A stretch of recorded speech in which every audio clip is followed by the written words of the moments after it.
Education and creativity চ্যানেলে সকলকে স্বাগত। এনওএসডিএল এর বড় খবর। আজ মেনশন পর্বে খুব গুরুত্বপূর্ণ নিউজ উঠে এলো। আর আগামী কাল এনওএসডিএল এর নিয়ে আরো বড় খবর আসতে চলেছে। 17/6/2025 আবারও প্রায় 500 থেকে 700 প্রায় 1000-এর কাছাকাছি মতো প্রার্থী ডাক পাবে বলা যেতে পারে ভেরিফিকেশনে বা 2022 নিয়োগ প্রক্রিয়ায় অংশগ্রহণ করবে। কেন আমি এই সূত্র ধরে বলছি আপনারা বিস্তারিত এই ভিডিওতে দেখতে পাবেন।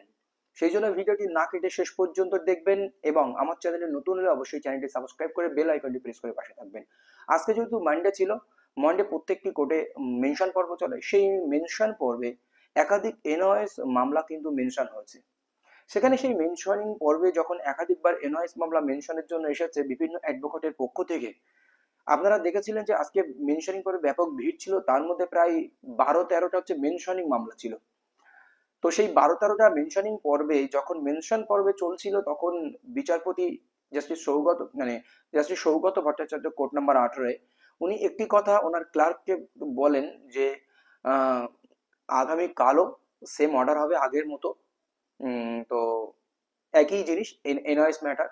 তাহলে এই সূত্র ধরে আমরা বলতে পারি যে আগামী কাল এনওএস আবারও প্রায় 1000-এর কাছাকাছি প্রার্থী কিন্তু আবারও ডাক পাবে ভেরিফিকেশনে, মানে নিয়োগ প্রক্রিয়ায় অংশগ্রহণ করবে। তো এইবার একটি বিষয় বলে রাখি যে এখানে যে এনওএস ডিএলএড এর ভেরিফিকেশন চলছে, এই প্রক্রিয়া কিন্তু আরো বৃদ্ধি পাবে। বিচারপতি আগের দিন দীর্ঘ শুনানিতে বলেছিলেন যেহেতু এখানে সুপ্রিম কোর্ট 3 মাস একটি ডেট বেঁধে দিয়েছে, আমি এই 3 মাসে কোনো হস্তক্ষেপ করতে চাইছি না, ওই 3 মাসের মধ্যে শেষ করতে হবে। এবার বোর্ডের উপরে ডিপেন্ড করছে তারা কতটুকু শেষ করতে পারে। ওদিক থেকে লার্নেড সিনিয়র অ্যাডভোকেট পর্ষদের পক্ষ থেকে সুবীর সান্যাল জানান যে আমাদের এই প্রক্রিয়া কখনোই 3 মাসের মধ্যে শেষ করা সম্ভব নয়, দীর্ঘ প্রায় অনেক দিন সময় লাগতে পারে, মিনিমাম 6 মাস, এরকম একটি কথা তিনি বলেন। তো একাধিকবার মামলা আসছে, তাদের প্রেয়ার একই, বিচারপতিও সেম অর্ডার দিচ্ছেন।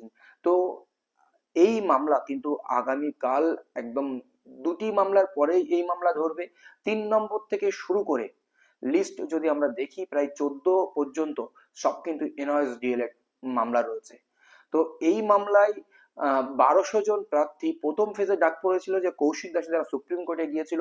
তারপরে দেবাশিস দলীয় যে মামলাটা ছিল সেখান থেকে প্রার্থীরা এখনো সুযোগ পায়নি, তারা সুপ্রিম কোর্টে মামলা করেছে, তাদের সুপ্রিম কোর্টে মামলাটা করা উচিত হয়নি। কোনো একটা ভিডিও আপনাদের সঙ্গে আমি বলেছি, তারা ডিরেক্ট হাইকোর্ট থেকে এটা লিফট পেয়ে যেত, তারা সুযোগ পেয়ে যেত, তারা সুপ্রিম কোর্টে যাওয়ার জন্য এখনো তাদের বসে থাকতে হচ্ছে। এছাড়াও আর একটা জিনিস হচ্ছে যে কতদিন প্রায় আবারও 1-1.5 হাজার ক্যান্ডিডেট ডাক পেয়েছে প্রায় একাধিক মামলায়, আগামীকাল আবারও সুযোগ পাবে। তাছাড়াও এর বাইরেও কিন্তু আগামী কালকেই শেষ তা নয়, এরপরে কিন্তু আরো মামলা এনওএস দের ফাইল হচ্ছে, সেই মামলা সময়ের সঙ্গে সঙ্গে আমরা দেখতে পাবো, সেগুলো লিস্টেড হবে, সেগুলো শুনানি হবে, সেটাও আমরা জানবো। শুধু কালকেই শেষ নয়, এরপরেও অনেক ফাইল পেন্ডিং হয়ে আছে যেগুলো 2-1 দিনের মধ্যে আবারও মেনশন হবে, আবারও শুনানি পাবে। যেহেতু এনওএস ক্যান্ডিডেট তারা রিক্রুটমেন্টে অংশগ্রহণ করেছিল, সবাইকে এখানে লিভ দেওয়া উচিত, সবাইকে সুযোগ দেওয়া উচিত, এটাই কোর্টের মূল বক্তব্য। সেটা জাস্টিস প্রথমেই বুঝতে পেরেছিলেন গতদিনের দীর্ঘ শুনানিতে। তো এইবার চলুন আমরা স্ক্রিনে সেই বিষয়টি। Court number 18, second floor, main building, single bench, at 10টা 30 AM, honourable justice Saugata Bhattacharya.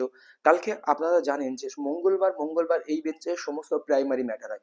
যত প্রাইমারি ম্যাটার হচ্ছে কালই কিন্তু উঠে যাবে। টু বি মেনশন একটা মামলা, তারপরে মোশন হিয়ারিং 2 নম্বর মামলাটি হওয়ার পরে সরাসরি আর্জেন্ট মোশনে আপনারা দেখতে পাচ্ছেন 3, 4, 5, 6, 7, 8, 9, 10, 11, 12, 13, 14 প্রায় 12টি মামলা কিন্তু আগামী কাল শুনানি হতে চলেছে। আপনারা দেখতে পাচ্ছেন মানে এখানে অ্যাডভোকেটদের নাম দেওয়া রয়েছে বিভিন্ন রকম, এছাড়াও এখানে পিটিশনারদের নাম দেওয়া আছে। এই হচ্ছে আপডেট, আপনাদের লাইভ ওয়েবসাইট থেকে লিস্ট দেখিয়ে দিলাম যে আগামীকালের শুনানি রয়েছে, এবং যারা পিটিশনার এখনো পর্যন্ত হয়নি তারা কিন্তু এখনো কোর্টে অ্যাপ্রোচ করছে এবং তারা এখনো পর্যন্ত ফাইল করছে। এটা আগামীকালকের একটা মেগা অর্ডার আবারও আসতে চলেছে এনআরএস এর। পরবর্তীতে আরো অর্ডার আসবে, আরো ফাইল হচ্ছে, এটা সময়ের সঙ্গে সঙ্গে আপনারা জানতে পারবেন। মানে একটা জিনিস এখান থেকে বোঝা গেল, যদি কোর্টমুখী কেউ না হয় বঞ্চিত মনে করে, তাহলে কিন্তু সে সুযোগ পাবে না, এটা থেকে সিদ্ধান্তে আসা যায়। যদি আসতো সুপ্রিম কোর্টের অর্ডারে পশ্চাৎ সহজে দিয়ে দিত, হাইকোর্টের অর্ডারও পশ্চাৎ সহজে দিয়ে দিত। কারণ আপনারা জানেন মেগা শুনানি দিন হাইকোর্টকে বলা, মানে হাইকোর্ট মানে পশ্চাৎকে বলেছিল যে আপনারা চাইলে সমস্ত নন পিটিশনার দিতে পারেন, কিন্তু সেখানে কিন্তু পশ্চাৎ খুব একটা রাজি হয়নি। ও ফাইনাল অর্ডারের দিন কোর্টকে জানালেও কোর্ট কিন্তু কিছু বলেনি, সেটা আমরা পশ্চাদের উপরে ছেড়ে দিলাম। কিন্তু পশ্চাৎ সেই সুযোগ দেবে না আমরা ধরে নিচ্ছি, বা দেবে না এটাই সিদ্ধান্ত পশ্চাৎ নিয়েছে, তার জন্য এতগুলি মামলা। যারা পিটিশনার হননি তারা যদি পিটিশনার হন তবেই সুযোগ পাবেন। এই হচ্ছে আপডেট, পরবর্তী আপডেট অবশ্যই আপনাদেরকে দেওয়া হবে। ধন্যবাদ।